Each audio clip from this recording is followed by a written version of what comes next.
नमस्कार दोस्तों, स्वागत है आपका हमारे चैनल में, जहां हम आपको केंद्र सरकार के कर्मचारियों और पेंशनधारकों से जुड़ी ताजा और नई अपडेट्स के बारे में बताते हैं, जैसे महंगाई भत्ते, वेतन, पेंशन और सरकारी योजनाओं की जानकारी देते हैं।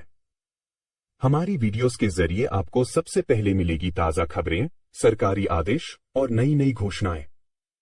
अगर आप भी जानना चाहते हैं कि आपकी पेंशन या वेतन में क्या बदलाव होने वाले हैं, तो हमारे चैनल को सब्सक्राइब करें और घंटी को जरूर दबाएं ताकि कोई भी महत्वपूर्ण जानकारी आपसे छूट न जाए।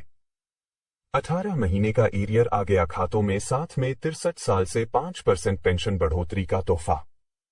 केंद्र सरकार के कर्मचारियों और पेंशन भोगियों की सैलरी और पेंशन को लेकर 4 बड़ी खबरें आ चुकी है। 18 महीने के एरियर के साथ उम्र के अनुसार पेंशन बढ़ोतरी पे बड़ी खबर है, जो कि हर कर्मचारी और पेंशन भोगी को जानना जरूरी है। तो चलिए हर खबर को बारीकी से जान लेते हैं।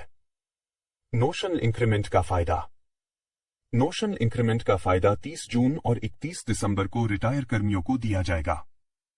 सुप्रीम कोर्ट के अंतरिम आदेश के बाद केंद्र सरकार ने इसको देने का आदेश जारी कर दिया है, लेकिन अभी कंफ्यूजन है कि इसका फायदा क्या सभी को मिलेगा या 1 मई 2023 के बाद जो रिटायर हुए हैं केवल उनको मिलेगा। तो ये आने वाले 4 तारीख को पता चलेगा, क्योंकि 4 नवंबर को सुप्रीम कोर्ट इसके ऊपर फैसला सुनाएगा।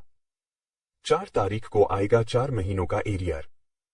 अक्टूबर की पेंशन 50% डीआर के साथ आई और एरियर का भी भुगतान नहीं किया गया। ऐसे में पेंशन भोगियों को निराश होने की जरूरत नहीं है, क्योंकि नवंबर महीने की पेंशन के साथ 53% डीआर का भुगतान किया जाएगा और 4 महीनों का एरियर 4 तारीख को खाते में आएगा। जुलाई, अगस्त, सितंबर और अक्टूबर महीने का डीआर का एरियर 4 तारीख को खाते में जमा किया जाएगा। 18 महीने का एरियर का भुगतान। सोशल मीडिया पे इन दिनों खबर है कि 18 महीनों का एरियर मिलेगा, पर आपको बता दूं कि मीडिया में जो खबरें चल रही है वो पूरी तरह फेक है। 18 महीनों का एरियर देने के ऊपर केंद्र सरकार ने साफ इनकार कर दिया है। 1 जनवरी 2020 से 30 जून 2021 के बीच जो कर्मचारी रिटायर हुए हैं, केवल उनको बढ़ी दर से ग्रेच्युटी और लिव इनकेशमेंट का भुगतान करने के आदेश है। अब वही पैसा एरियर के रूप में भुगतान किया जा रहा है, तो उसी को आधार बनाकर सोशल मीडिया पे दिन रात खबर चलाई जा रही है कि 18 महीनों का एरियर भुगतान किया जा रहा है, पर सच्चाई कुछ और ही है। 63 साल से 5%, 68 साल से 10% बढ़ी पेंशन।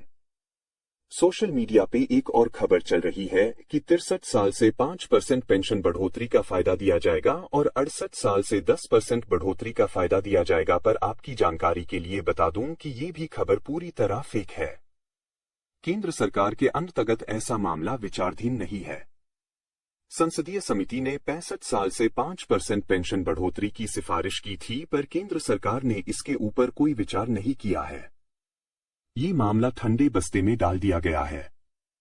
कर्मचारियों के रिटायरमेंट बेनिफिट को लेकर बड़ा आदेश जारी, पेंशन और ग्रेच्युटी का भुगतान।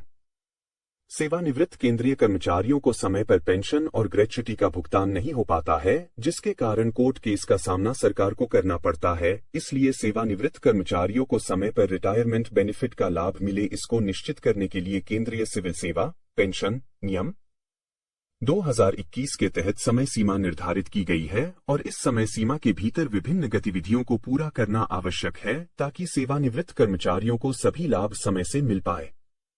यह प्रक्रिया सेवानिवृत्त कर्मचारियों के वित्तीय सुरक्षा में सहायक होती है, उनके समय से सभी लाभ मिल पाते हैं और संबंधित अधिकारियों की जिम्मेदारियों को भी निर्धारित करती है। नीचे इन गतिविधियों के विवरण दिए गए हैं। कर्मचारियों की सूची तैयार करना, नियम 54 उदास स्माइली। प्रत्येक विभाग प्रमुख को यह सुनिश्चित करना है कि अगले 15 महीनों में सेवानिवृत्त होने वाले कर्मचारियों की एक अद्यतन सूची तैयार की जाए। सरकारी आवास का विवरण, नियम 55 उदास स्माइली। सेवानिवृत्ति से 12 महीने पहले सरकारी कर्मचारी से सरकारी आवास का विवरण प्राप्त कर इसे नो डिमांड सर्टिफिकेट के लिए संपदा निदेशालय को भेजा जाना चाहिए। यह प्रमाण पत्र सेवानिवृत्ति की तिथि से 8 महीने पूर्व जारी किया जाता है। पेंशन केस की तैयारी, नियम 56 और 57 उदास स्माइली। सेवानिवृत्ति से 12 महीने पहले पेंशन केस की तैयारी की जाती है, जिसमें सेवा की पुष्टि, सर्विस बुक में किसी त्रुटि का सुधार शामिल है, ताकि सभी दस्तावेज पूर्ण हो।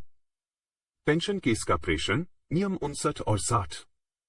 पेंशन फॉर्म प्राप्त होने के 2 माह के भीतर कार्यालय प्रमुख को कर्मचारी से पेंशन फॉर्म प्राप्त करने के बाद इसे वेतन एवं लेखा कार्यालय पाओ में भेजना होता है ताकि आगे की प्रक्रिया पूरी हो सके। पेंशन भुगतान आदेश पीपीओ जारी करना। सेवानिवृत्ति की तिथि से 2 महीने पूर्व लेखा अधिकारी को सभी आवश्यक जांच करने के बाद पेंशन भुगतान आदेश जारी करना चाहिए ताकि पेंशन समय पर शुरू हो सके। पेंशन भुगतान आदेश पीपीओ का प्रसारण। सीपीओ द्वारा आदेश प्राप्ति के 21 दिनों के भीतर लेखा अधिकारी पेंशन भुगतान आदेश की प्रति केंद्रीय पेंशन लेखा कार्यालय सीपीओ को भेजते हैं, जो इसे पेंशन वितरण प्राधिकरण तक पहुंचाता है ताकि सेवानिवृत्त कर्मचारी को समय पर पेंशन प्राप्त हो सके। समय सीमा का अनुपालन सुनिश्चित करने हेतु निर्देश। सभी मंत्रालयों और विभागों से अनुरोध है कि वे इन नियमों का कड़ाई से पालन करें। इससे सेवानिवृत्त कर्मचारियों को समय पर उनके पेंशन और ग्रेच्युटी का भुगतान मिल सकेगा और उन्हें आर्थिक कठिनाई का सामना नहीं करना पड़ेगा। इस प्रक्रिया का अनुपालन सुनिश्चित करना सभी संबंधित अधिकारियों की जिम्मेदारी है। मोदी 3.0 का केंद्रीय कर्मचारियों को तोहफा, बढ़ने वाली है सैलरी। महंगाई के इस दौर में मोदी सरकार केंद्रीय कर्मचारियों के लिए एक बड़ा तोहफा देने की तैयारी कर रही है। 23 जुलाई को केंद्रीय वित्त मंत्री निर्मला सीतारमण बजट पेश करने वाली हैं और इससे पहले 8वें वेतन आयोग का प्रपोजल आ चुका है। ऐसी उम्मीद की जा रही है कि बजट में कर्मचारियों के लिए बड़ा ऐलान किया जा सकता है। केंद्रीय कर्मचारियों की सैलरी में जबरदस्त इजाफा हो सकता है। सूत्रों के अनुसार 8वें वेतन आयोग में कई महत्वपूर्ण बदलाव हो सकते हैं। 7वें वेतन आयोग के मुकाबले इस बार सैलरी फिटमेंट फैक्टर के फॉर्मूले पर नहीं बढ़ेगी, बल्कि दूसरे फॉर्मूले से सैलरी इंक्रीमेंट दिया जा सकता है।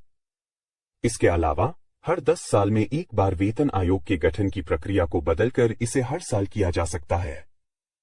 हर 10 साल में एक बार केंद्रीय वेतन आयोग का गठन होता है, जो सरकारी कर्मचारियों की सैलरी स्ट्रक्चर, भत्ते और लाभों की समीक्षा करता है और महंगाई के आधार पर आवश्यक बदलावों का सुझाव देता है।